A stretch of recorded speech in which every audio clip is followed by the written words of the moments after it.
Hello my dear student, मैं विनोद राजपूत आप सभी का स्वागत करता हूं आपके अपने यूट्यूब चैनल पे।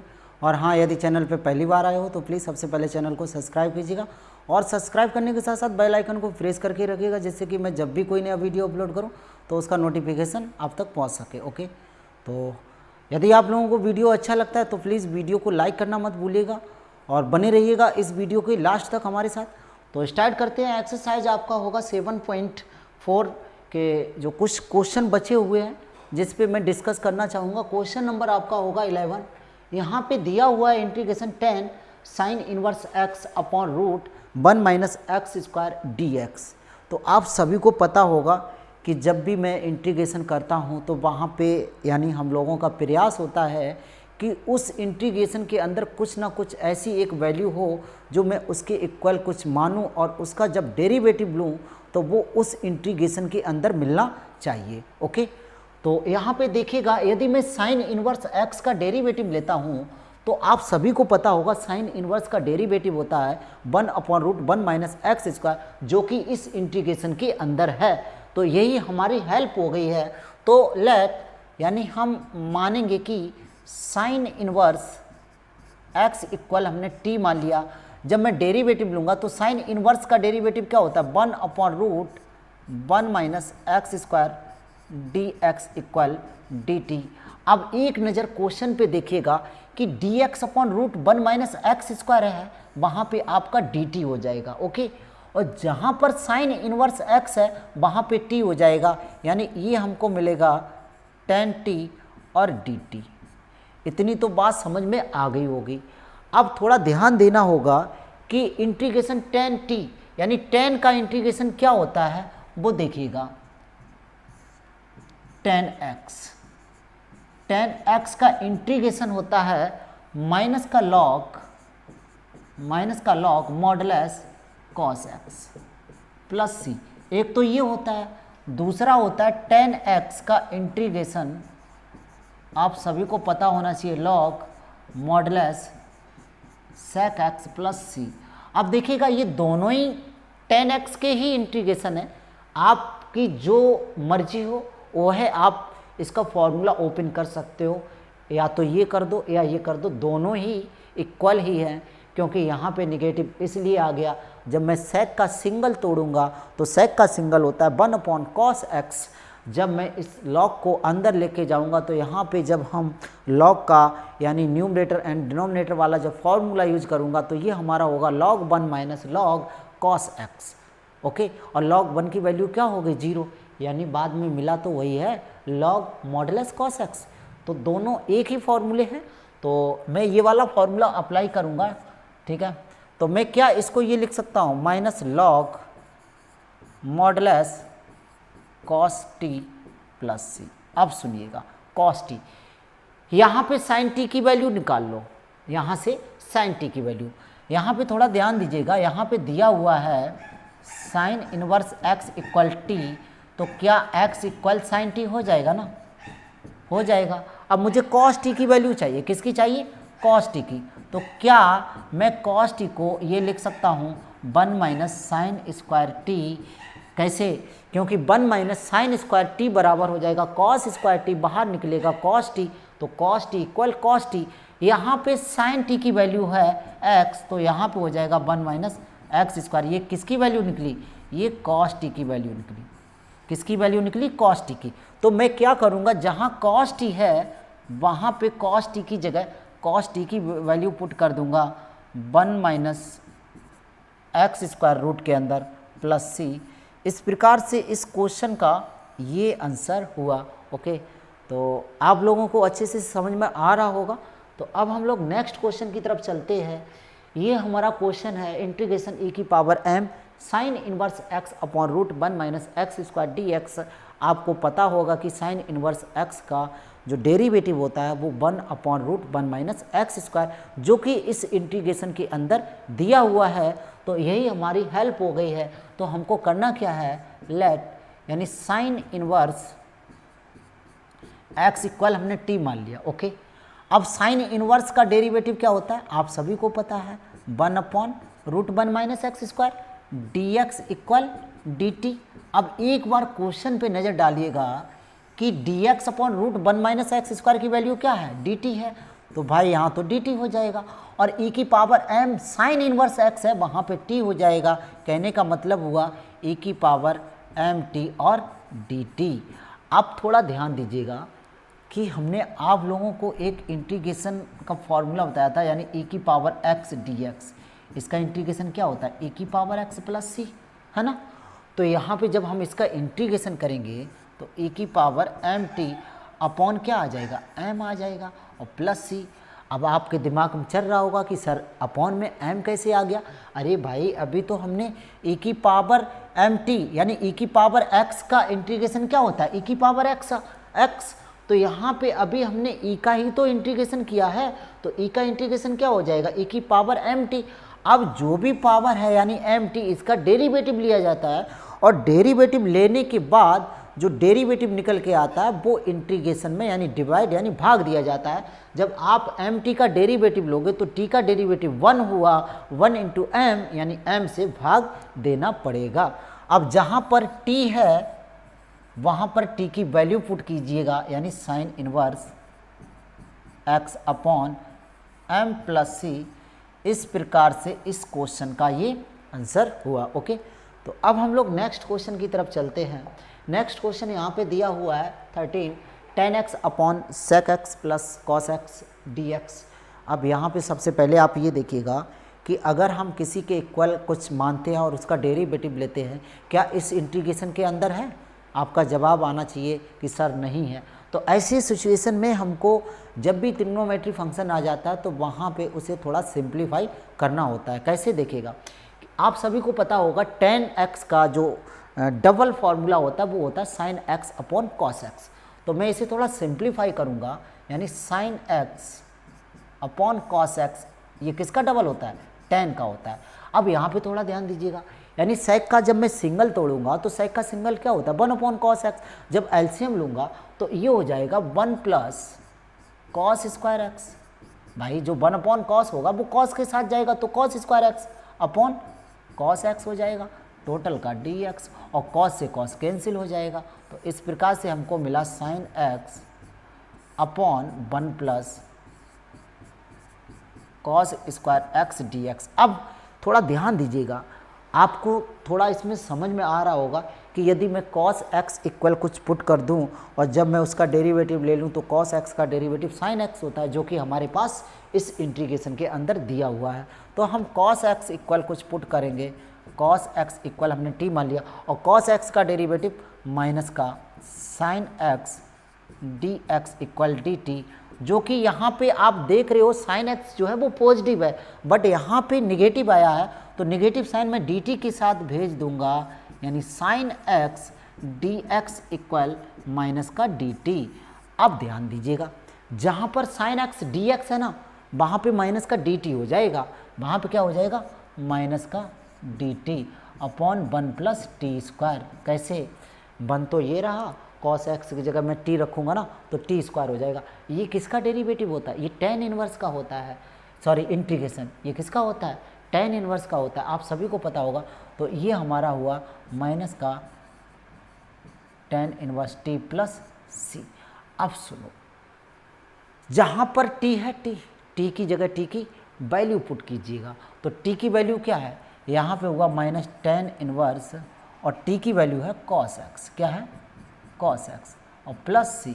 इस प्रकार से इस क्वेश्चन का ये फाइनल आंसर हुआ। ओके, तो अब हम लोग नेक्स्ट क्वेश्चन की तरफ चलते हैं। तो नेक्स्ट क्वेश्चन हमारा ये रहा, यहाँ पे दिया हुआ है integration cos 3x upon sine x dx। इसके भी दो मेथड है, यदि आप चाहो तो cos 3x का फॉर्मूला अप्लाई कर सकते हो। उससे क्या है कि क्वेश्चन ज़्यादा लॉन्ग हो जाता है, तो मैं वह फॉर्मूला ना अप्लाई करके मैं यहाँ पे अप्लाई करूँगा cos a प्लस बी।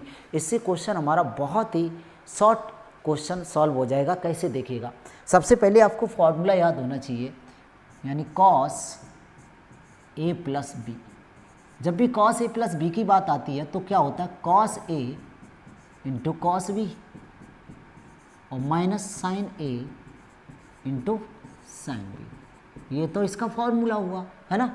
तो क्या मैं cos 3x को मैं ये लिख सकता हूँ cos 2x plus x, check कर लो, यानी 2x प्लस 1x 3x ही तो हुआ है, कोई चेंजिंग तो नहीं हुआ, अपॉन साइन एक्स। ओके, अब सुनो, अब मैं यहाँ पे फॉर्मूला अप्लाई करूँगा cos a प्लस बी, जो कि आपके सामने लिखा हुआ है। तो मैं इसे जब ओपन करूँगा तो क्या आएगा, cos a into cos b minus sine a into sine b, है ना, अपॉन में चल रहा है क्या, साइन x, अपॉन में क्या चल रहा है, साइन x, टोटल का dx। इतनी तो बात समझ में आ गई होगी। अब करना क्या है कि इंटीग्रेशन का अंदर हम मल्टीप्लाई करेंगे। तो जैसे ही मैं इंटीग्रेशन का अंदर मल्टीप्लाई करूँगा तो ये जो यहाँ पे डिनोमिनेटर है वो इसका भी होगा और इसका भी होगा। तो क्या मैं आसानी से ये लिख सकता हूँ cos 2x, ठीक है, into cos x upon sine x dx minus sine 2x into sine x upon sine x, है ना। यहाँ तक तो किसी भी स्टूडेंट को कोई प्रॉब्लम नहीं होना चाहिए, यानी जो बटे में साइन x था वो इसका भी था और इसका भी था, तो इससे तो ये कैंसिल हो गया, है ना। अब प्रॉब्लम यहाँ पे आती है कि यदि मैं साइन x इक्वल कुछ वैल्यू पुट करता हूँ तो साइन x का डेरिवेटिव cos x तो होता है, जो कि इस इंटीग्रेशन के अंदर है, लेकिन प्रॉब्लम कहाँ पे कि cos 2x पे। अब वो यहाँ पे कोई प्रॉब्लम नहीं है, हमने आपको cos 2x के 4 फॉर्मूले बताए थे, तो यहाँ पे उसी में से एक फॉर्मूला होता है 1 माइनस 2 साइन स्क्वायर एक्स। तो यहाँ पे हम cos 2x को ओपन कर दूंगा, क्या मैं cos 2x को ओपन करूँगा 1 minus 2 sine square x into cos x upon sine x, okay, dx। अब सुनो, साइन का इंटीग्रेशन क्या होता है, माइनस का cos x और माइनस प्लस, यानी cos 2x, है ना। अब 2x का डेरिवेटिव लेंगे, वो भी किसके रिस्पेक्ट में, x के रिस्पेक्ट में। तो भाई x का तो डेरिवेटिव 1 हुआ ना, 1 इंटू 2, यानी हमको 2 मिला, और 2 से इसमें क्या होगा, भाग, यानी डिवाइड। ओके, अब सुनिएगा, यहाँ पे मुझे करना क्या होगा कि जहाँ पे साइन x है, साइन x इक्वल मैं कुछ पुट करूँगा। तो लेट, हमने माना कि साइन x इक्वल है t, और साइन x का derivative cos x dx equal dt। इतना तो सभी स्टूडेंट को समझ में आ गया होगा। अब थोड़ा ध्यान दीजिएगा, मुझे करना क्या है कि जहाँ पर cos dx है ना, cos dx, वहाँ पे क्या रखना है, dt रखना है, और जहाँ पे sin x है ना, वहाँ पे t रखना है। तो रखते हैं फिर, तो यहाँ पे होगा 1 माइनस 2, और जहाँ पर साइन स्क्वायर एक्स है ना, वहाँ पे टी स्क्वायर हो जाएगा, क्योंकि साइन एक्स की वैल्यू क्या है, टी स्क्वायर, अपॉन क्या हो जाएगा, टी, ओके, और इधर क्या हो जाएगा, डी टी, और यहाँ पे क्या है, plus cos 2x upon 2, okay. इतना तो समझ में आ गया होगा। अब थोड़ा ध्यान दीजिएगा, मैं इधर का रब करना चाहूँगा। अब सुनिएगा, मुझे करना क्या होगा, यहाँ पे देखो, ये जो है ना एलसीएम, यानी ये इसका जो हर है ना, वो इसका भी और इसका भी है, तो मैं डायरेक्टली यहाँ पे सिंप्लीफाई करूँगा। तो ये हो जाएगा क्या, ये हमारा हो जाएगा integration 1 upon T D T, और जब मैं इसके अपॉन ले जाऊँगा ना तो एक टी कैंसिल हो जाएगा, और माइनस का 2 तो ले लो बाहर, अंदर क्या बचेगा, टी बचेगा, और डी टी हो गया। और यहाँ पे क्या है, प्लस cos 2x अपॉन 2। अब सुनो, 1 अपॉन टी यानी log t, क्या होता है, 1 अपॉन टी यानी log t, ओके, माइनस 2, इसका क्या होगा, T square upon 2 plus cos 2x को मैं ओपन कर सकता हूँ, क्या मैं कर सकता हूँ 1 minus 2 sine square x upon 2, और प्लस हमारा रहा c1, ओके। तो जहाँ जहाँ t है वहाँ वहाँ t की वैल्यू यानी साइन x, तो मैं यहाँ लिखूँगा log modulus sine x minus यहाँ पे हो जाएगा साइन स्क्वायर x। जब मैं इसका ये जो 2 है वो अपॉन में करूँगा तो ये हो जाएगा 1/2, और 2 से 2 कैंसिल, यानी साइन स्क्वायर x और प्लस c1, ओके। अब यहाँ पे देखिएगा 1 sine square x 1 sine square x, तो ये हमारा क्या हुआ log modulus sine x modulus close minus 2 sine square x. कैसे देखिए माइनस का 1 साइन स्क्वायर एक्स माइनस का 1 साइन स्क्वायर एक्स, तो ये माइनस का 2 साइन स्क्वायर एक्स हुआ, प्लस का बचा 1/2 और प्लस C1। अच्छा यहाँ पे आप लोगों के दिमाग में चल रहा होगा कि सर अभी तक आप कांस्टेंट ओनली C मानते थे, बट यहाँ पे ऐसा क्यों कर दिया कि यहाँ पे आपने कांस्टेंट को C1 से क्यों डिनोट करा दिया। देखिए इसका रीज़न ये है कि इस C1 से पहले भी एक मेरे पास ऑलरेडी कांस्टेंट है, वो कांस्टेंट कौन है 1/2 है, इसलिए मैंने C की जगह C1 लिख दिया। तो यहाँ पे इसका मतलब ये हुआ कि इस C1 के अलावा भी मेरे पास कांस्टेंट है, तो मैं लिखूँगा यहाँ पे देयरफॉर 1/2 प्लस C1 इक्वल, इसकी वैल्यू हमने क्या मान ली C मान ली, तो यहाँ पे हुआ log modulus sine x minus का 2 sine square x plus C। तो ये जो टोटल कांस्टेंट था ना, उसे अब हमने किससे डिनोट करा दिया C से करा दिया। ओके, जब भी C के अलावा उस इंटीग्रेशन के अंदर और कांस्टेंट है तो आप उस C को यानी C से डिनोट ना करा करके C1 से आप उसे कंसीडर कर दो। ओके, तो ये रहा इसका आंसर। अब हम लोग नेक्स्ट क्वेश्चन की तरफ चलते हैं। तो नेक्स्ट क्वेश्चन यहाँ पे दिया हुआ है e की power x upon √1 minus e की पावर 2x। आप सभी को पता होगा कि जब भी e की पावर x की बात होती है तो उसका इंटीग्रेशन और डेरिवेटिव सेम वही होता है। ओके, तो क्यों ना हम e की पावर x इक्वल कुछ मान लूँ तो उसका डेरिवेटिव हमको यानी ऊपर मिल जाएगा। हम यहाँ पे क्या करेंगे, थोड़ा इसे सिंप्लीफाई करके दिखाते हैं हम आपको। e की power x upon √1 minus e की पावर x की पावर 2, क्या मैं ये लिख सकता हूँ ना? आपका जवाब आना चाहिए बिल्कुल। क्यों? क्योंकि जब मैं इस पावर का इसमें मल्टीपल करूँगा ना तो e की पावर 2x ही होगा। ओके, तो अब यहाँ पे करना क्या है, माना कि e की पावर x इक्वल हमने t मान लिया, तो e की पावर x का डेरिवेटिव e की पावर x क्या dx इक्वल dt, तो ये तो इसका डेरिवेटिव हुआ। अब यहाँ पे देखिएगा e की पावर x dx, इसकी जगह मैं क्या रखूँगा dt रखूँगा, तो यहाँ पे हुआ dt अपॉन रूट क्या 1 माइनस टी स्क्वायर। ये किसका इंटीग्रेशन होता है, ये साइन इनवर्स x का होता है। ये किसका इंटीग्रेशन होता है, साइन इनवर्स x का, तो मैं इसको लिखूँगा sine inverse t plus c। अब जहाँ जहाँ t है वहाँ मैं t की वैल्यू रख दूंगा। t की वैल्यू क्या है, e की पावर x है, e की पावर x प्लस c। इस प्रकार से इस क्वेश्चन का ये आंसर हुआ। ओके, तो मैं आशा करता हूँ कि आप लोगों को एक बेहतरीन तरीके से क्वेश्चन समझ में आ रहे होंगे। तो अब हम लोग नेक्स्ट क्वेश्चन की तरफ चलते हैं। नेक्स्ट क्वेश्चन सेम उसी टाइप का है। यहाँ पे दिया हुआ है e की पावर 2x अपॉन e की पावर x प्लस 1। जब भी e की पावर हो तो e की पावर x बराबर जब भी मानते हो तो उसका डेरिवेटिव वही होता है e की पावर x। तो जहाँ पर e की पावर 2x है, इसे मैं थोड़ा सिंप्लीफाई करना चाहूँगा। क्या मैं e की पावर 2x को मैं ये लिख सकता हूँ e की पावर x इंटू e की पावर x अपॉन e की पावर x प्लस 1। आपका जवाब आना चाहिए बिल्कुल सर। क्यों? क्योंकि यहाँ पे दोनों के बेस सेम है, और जब हम पावर का मल्टीपल करते हैं, यदि बेस सेम होते हैं तो वहाँ पे पावर ऐड हो जाती है यानी जोड़ देते हैं, तो यहाँ पे e की पावर 2x ही होगा। अब मुझे करना क्या है कि जहाँ पर e की पावर x है ना, तो मुझे e की पावर x इक्वल क्या मान लिया, t मान लिया।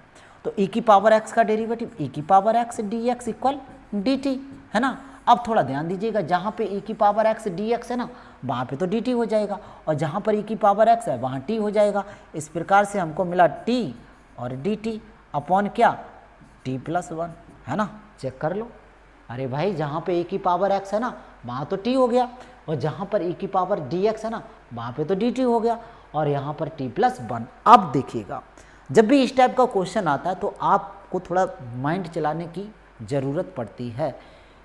अब इसमें ये देखिएगा कि मैं डायरेक्टली तो कुछ कर नहीं सकता हूँ, और ना ही मैं अब इसके इक्वल कुछ मानूँ जो उसका डेरिवेटिव मिल जाए, ऐसा भी नहीं है। तो ऐसे क्वेश्चन में हम क्या करेंगे, यदि हम एक जोड़ दें ना तो ये इससे कैंसिल हो जाएगा, और एक घटा दें तो हमारा लॉग बन जाएगा। तो यहाँ पे करना क्या होगा, हमको 1 ऐड करना होगा और 1 लेस करना होगा। क्या करना होगा? 1 ऐड और 1 लेस। हमने आप लोगों को बताया था कि क्वेश्चन कभी भी गलत डायरेक्शन में नहीं जा सकता है।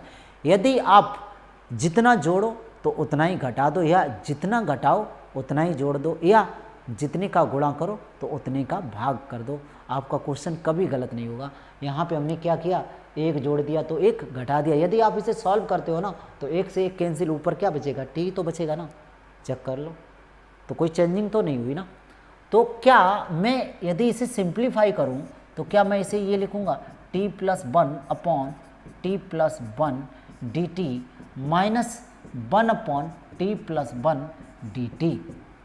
ओके, अब इससे ये कैंसिल हुआ तो dt का इंटीग्रेशन क्या हुआ? t हुआ। इसका क्या हुआ? log t हुआ, यानी log t प्लस 1 और प्लस c। जहाँ जहाँ t है वहाँ वहाँ e की पावर x लिख दो, log मॉडुलस e की power x plus 1 plus c। इस प्रकार से इस क्वेश्चन का ये फाइनल आंसर हुआ। ओके, तो अब हम लोग नेक्स्ट क्वेश्चन की तरफ चलते हैं। नेक्स्ट क्वेश्चन यहाँ पे 12 दिया हुआ है, इंटीग्रेशन 1 अपॉन ई की power x minus 1 into 1 minus e की power minus x dx। Okay, तो आप सभी को पता होगा जब भी किसी की पावर निगेटिव होती है तो जब भी उसे पॉजिटिव में कन्वर्ट करते हैं तो उसको यानी अपॉन में लेके आना पड़ता है। तो यहाँ पे यही करना होगा। तो यहाँ पे मुझे करना क्या होगा कि 1 अपॉन ई की पावर x और माइनस 1, ई की पावर x माइनस 1, जब मैं इसे पॉजिटिव करूँगा ना तो ये हो जाएगा 1 माइनस 1 अपॉन ई की पावर x dx। अब थोड़ा ध्यान दीजिएगा कि जब मैं इसका एलसीएम लूँगा ना तो ये ई की power x minus 1 upon e की पावर x, इसका इसमें क्या हो रहा है? डिवाइड। जैसे मल्टीपल करेंगे तो संख्या ये पलट जाएगी, यानी ई की पावर x कहाँ चला जाएगा? ऊपर चला जाएगा। नीचे क्या बचेगा? ई की पावर x माइनस 1 इंटू ई की पावर x माइनस 1। अब इसे ज़रा एक बार चेक करो, ये क्या है? a माइनस बी का होल स्क्वायर। क्या मैं इसे ये लिख सकता हूँ e की पावर x अपॉन e की पावर x माइनस 1 का होल स्क्वायर। अब सुनो, यदि हम e की पावर x माइनस 1 इक्वल कुछ लेट करके उसका डेरिवेटिव ले लूँ जो कि हमको इस इंटीग्रेशन के अंदर मिल जाएगा। देख लो, e की पावर x dx। तो यहाँ पे लेट यानी माना कि e की पावर x माइनस 1 इक्वल हमने t मान लिया, तो e की पावर x का डेरिवेटिव e की power x dx equal dt। और कुछ बच्चों के दिमाग में चल रहा होगा सर 1, अरे 1 तो मेरा कॉन्स्टेंट है ना, और कॉन्स्टेंट का डेरिवेटिव क्या होता है? 0 होता है। तो यहाँ पे मुझको मिला e की power x dx equal dt। तो आप क्वेश्चन के अंदर देखिएगा कि जहाँ पर e की पावर x dx है ना वहाँ पे क्या हो जाएगा? dt हो जाएगा। तो ये रहा हमारा dt अपॉन टी स्क्वायर। क्यों? क्योंकि e की पावर x माइनस 1 इक्वल हमने क्या माना? t। तो यहाँ पे तो स्क्वायर है ना, तो टी स्क्वायर हो गया। क्या मैं इसको ये लिख सकता हूँ? t की पावर माइनस 2 dt। अब तो इसका इंटीग्रेशन तो आपको आता होगा कैसे? t की power minus 2 plus 1 minus 2 plus 1 plus c। Okay, अब माइनस 2 में से 1 गया यानी माइनस 1 बचा। ओके, और यहाँ पे t की पावर माइनस 1 बचा, यानी कहने का मतलब ये हुआ t की power minus 1 upon minus 1 plus c, है ना। तो जब ये निगेटिव है इसे पॉजिटिव करेंगे तो ये कहाँ आ जाएगा? अपॉन में आ जाएगा। कहाँ आ जाएगा? अपॉन में। और जहाँ t है ना, t की जगह t की वैल्यू रख दो। t की वैल्यू क्या है? e की power x minus 1 plus c। इस प्रकार से इस क्वेश्चन का ये फाइनल आंसर हुआ। अब इस एक्सरसाइज का मैं लास्ट क्वेश्चन कराऊंगा। लास्ट क्वेश्चन बहुत ही अच्छा है। यहाँ पे दिया हुआ है integration sec x into ten x D x equal sec x। ये हमारा फॉर्मूला है और इसको वेरीफाई करना है। तो यहाँ पे करना क्या होगा? सबसे पहले मैं लेफ्ट हैंड साइड लेके चलूँगा। क्या लेके चलूँगा? Left hand side. तो ये हमारा है sec x into ten x. आप सभी को पता है इसका इंटीग्रेशन क्या होता है? sec x होता है, बट हमको तो प्रूव करना होगा ना। तो यहाँ पे sec का मैं सिंगल तोड़ूंगा तो sec का सिंगल क्या होता है? 1 upon cos x, 1 upon cos x. और टेन का डबल क्या होता है? Sine x upon cos x. अब यदि हम इसका इसमें मल्टीपल कर दूं तो ये हमारा हो जाएगा sine x upon cos square x हो जाएगा। अब यहाँ पे थोड़ा दिमाग लगाइएगा। यदि मैं कॉस एक्स इक्वल कुछ पुट कर दूं ना तो कॉस एक्स का तो डेरिवेटिव मिल जाएगा इस इंटीग्रेशन के अंदर जो कि दिया हुआ है साइन एक्स, है ना। तो अब करना क्या होगा? लेट माना कि कॉस एक्स इक्वल हमने t मान लिया और कॉस एक्स का डेरिवेटिव क्या होता है आप सभी को पता होगा, माइनस का क्या, sine x D x equal d T होता है। अब यहाँ पे साइन एक्स डी एक्स जो है वो पॉजिटिव है, बस हमारे पास क्या आया, निगेटिव आया, तो इस साइन को मैं डी टी की तरफ ट्रांसफ़र कर दूंगा, तो ये हमारा हुआ sine x D x equal minus D t. अब सुनिएगा, जहाँ पे साइन एक्स डी एक्स है वहाँ पे माइनस का डी टी आ जाएगा, तो माइनस का साइन ये रहा और डी टी अपॉन क्या हो जाएगा, टी स्क्वायर हो जाएगा ना। क्या मैं टी स्क्वायर को ये लिख सकता हूँ टी की power minus two D t. अब मैं जब इसका इंटीग्रेशन लूँगा तो टी की power minus two plus one upon minus two plus one, है ना, और प्लस सी। यहाँ तक तो किसी भी स्टूडेंट को कोई प्रॉब्लम नहीं होना चाहिए। अब थोड़ा ध्यान दीजिएगा, जब मैं इसे सिंप्लीफाई करूँगा तो क्या मैं इसे ये लिख सकता हूँ टी की पावर माइनस वन प्लस सी, माइनस माइनस कैंसिल, तो यहाँ पे हुआ one upon T plus C. और जहाँ टी है ना, टी की जगह क्या रख लो, टी की जगह क्या रख लो, कॉस एक्स, तो ये हुआ one upon cos x plus C, और वन अपॉन कॉस यानी सेक एक्स। तो ये रहा हमारा राइट हैंड साइड। तो इस प्रकार से इस एक्सरसाइज के जो भी हमने क्वेश्चन सॉल्व कराए, मैं आशा करता हूँ कि आप लोगों को एक